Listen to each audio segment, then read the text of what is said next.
Assalamualaikum warahmatullahi wabarakatuh. Saudara-saudaraku yang saya cintai, saya banggakan.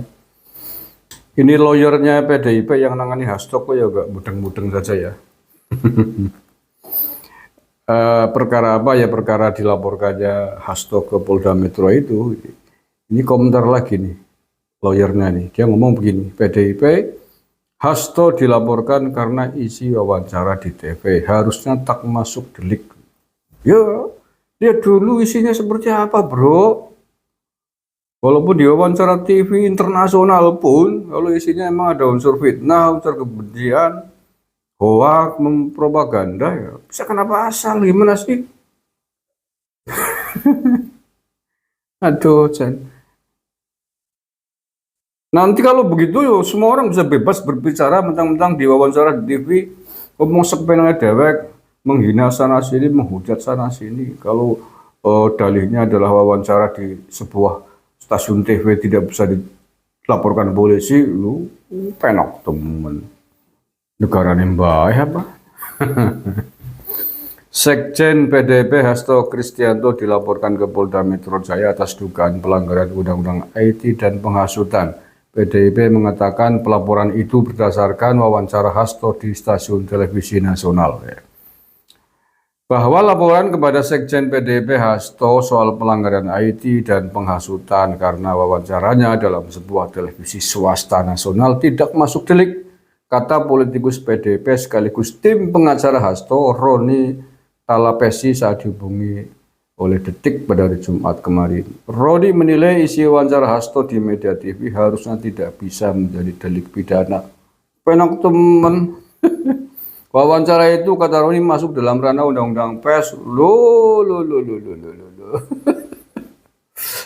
Gak bisa gitu, bro. Ranah Undang-Undang Pers itu digunakan untuk mengatur insan pers. Untuk mengatur para jurnalis, para media yang terdaftar di Dewan Pers. Ya. Jadi begini, misalkan dalam ini ya, misalkan ya, podcastnya Hasto itu dengan televisi nasional itu yang dia maksud itu, kalau nggak salah Liputan 6 atau CTV, itu bisa dibawa, diseret ke Dewan Pers pakai delik atau pakai mekanisme aturan yang dibuat di Undang-Undang Pers. Itu kalau kasusnya begini, misalkan Hasto dalam tayangan stasiun TV itu merasa tidak terima. Hasto merasa tidak terima dengan tayangan yang tidak seperti yang dia kehendaki. Dia merasa dirugikan atas tayangan stasiun TV itu yang memuat podcastnya. Misalkan mungkin ada sesuatu yang mestinya tidak perlu dipublikasi. Dia bilang off the record misalkan. Kok ternyata dipublis begitu saja dari A sampai Z di luar kesepakatan dengan Hasto. Nah, Hasto ini bisa mengadukan sang wartawan yang mewawancara dia ke Dewan Pers. Kalau memiliki argumentasi alasan yang kuat bahwa wartawan ini melanggar kode etik jurnalistik saat wawancara dengan dia, itu baru bisa dibawa ke Dewan Pers, Mas pengacara PDI. Ya, atau misalkan Hasto lagi makan-makan di sebuah rumah makan, tanpa permisi tiba-tiba ada TV nyoting dari kejauhan di zoom serot gitu ya, tiba-tiba dipublis, disiarkan di medianya. Nah, Hasto bisa melaporkan wartawan ini ke Dewan Pers. Tidak hanya wartawan tapi medianya juga ke Dewan Pers. Masuk delik yang diatur atau sanksi-sanksi hukum yang diatur di Undang-Undang Pers. Begitu, Mas. Oke. Ini yang dipersoalkan oleh pelapor bukan medianya, bukan wartawannya, bukan medianya, tapi yang dipersoalkan oleh pelapor adalah Hastonya karena dinilai menghasut, melanggar Undang-Undang IT pada podcast yang diselenggarakan, disiarkan oleh SCTV atau Liputan 6 itu. Yang dipersoalkan adalah Hastonya. Hasto bukan wartawan, jadi nggak bisa dibawa ke Undang-Undang Pers. Ya polisi dong. Nah, nanti polisi mungkin akan memanggil sang host ya yang mewawancari Hasto itu dalam konteks sebagai saksi. itu biasanya akan dipanggil dalam konteks sebagai saksi atas peristiwa itu, bahwa itu memang benar podcast itu dilakukan oleh SCTV atau Liputan 6 bersama Hasto. Di mana, kapan, apakah dalam proses penyiaran itu ada kesepakatan atau deal-deal tertentu atau apa, itu bla bla bla, itu urusan polisi, penyidik yang tahu. Dalam konteks itu. Jadi Hastonya tidak bisa kemudian diadili dengan pasal-pasal di Undang-Undang Pers, karena dia bukan insan jurnalis, bukan insan pers.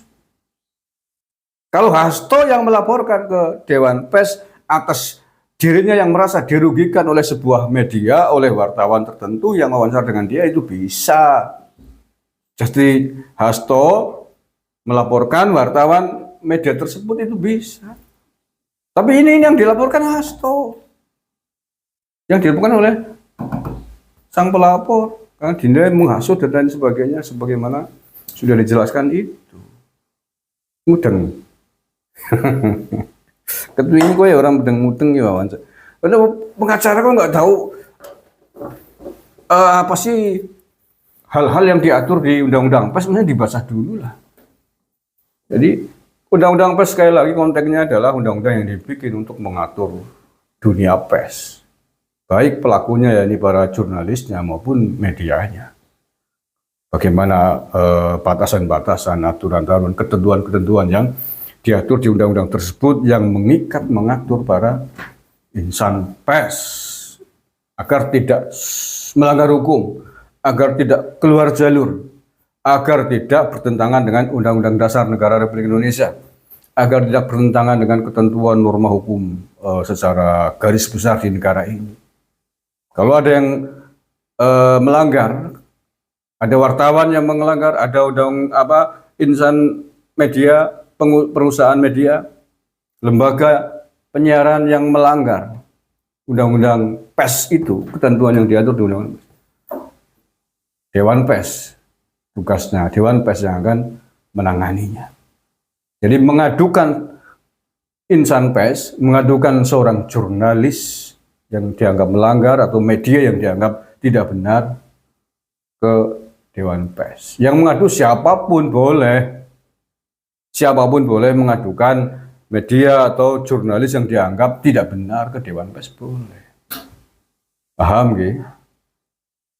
Ya kalau sekedar hashtag konsultasi mungkin ya boleh, sana konsultasi gimana. Ya paling jawabannya begitu. Jawabannya akan jauh-jauh begitu.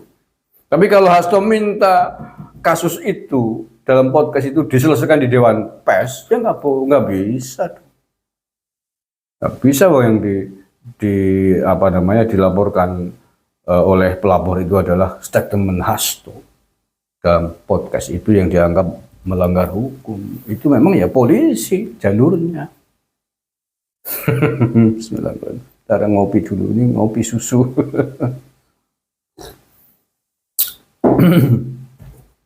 Pun paham ya. Jadi kalau Hasto mau mengadukan mau mengadu ke Dewan Pers dengan dalil Undang-Undang Pers, itu konteksnya adalah Hasto mengadukan sang host atau wartawan atau jurnalis atau media yang menurut Hasto merugikan Hasto, itu baru boleh. Tapi ini yang ditembak kan Hasto, yang dilaporkan Hasto, yang dituduh melanggar hukum itu Hasto. Ya bukan Dewan Pers ranahnya.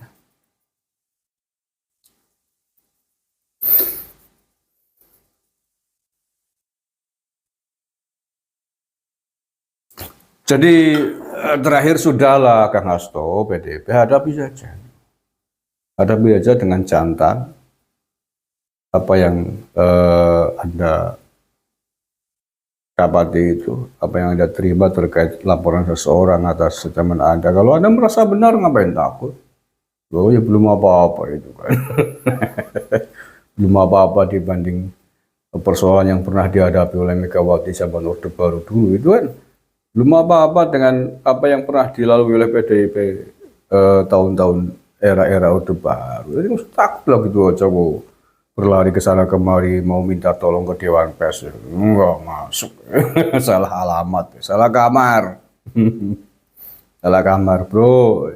Ya mungkin polisi tadi sekali lagi akan memanggil sang host atau media yang bersangkutan. Tapi dalam konteks sebagai saksi. Dalam konteks sebagai saksi atas pernyataannya Hasto itu. Karena memang dia menyampaikan statementnya itu, opininya itu di podcast di sebuah stasiun televisi swasta itu. Ya konteksnya itu. Tapi kalau kemudian itu mau diselesaikan di Dewan Pers dengan dalil-dalil atau argumentasi hukum yang diatur di Undang-Undang Pers, nggak bisa. Hasto bukan jurnalis. Kecuali Hasto sedang ngomong di sebuah televisi, dia itu adalah jurnalis, membuat opini sendiri yang merugikan narasumber, dia justru yang bisa dilaporkan. Dia bisa dilaporkan ke Dewan Pers, kan begitu. Dan tidak hanya itu saja, kalau memang ada unsur pidana umum, pidana lain, misalkan pencemaran nama baik atau yang lain, penghasutan, fitnah, hoax, dan lain sebagainya, selain seorang jurnalis bisa diadukan ke Dewan Pers, dia juga sekaligus dalam waktu bersamaan bisa juga diadukan ke polisi atas pelanggaran-pelanggaran pidana-pidana yang dilakukan itu double. Jadi bisa dia dilaporkan double dengan sanksi double, sanksi yang dikenakan oleh Dewan Pers bisa dipecat dari medianya, yang kedua sanksi atas laporan pidana yang dibawa ke kantor polisi. Oke, tidak ada siapapun di negara ini yang kebal hukum, termasuk wartawan juga nggak kebal hukum, bisa dipenjara kalau memang melaporkan hal yang tidak benar. Oke, itu saja saya kira. Terima kasih. Assalamualaikum warahmatullahi wabarakatuh.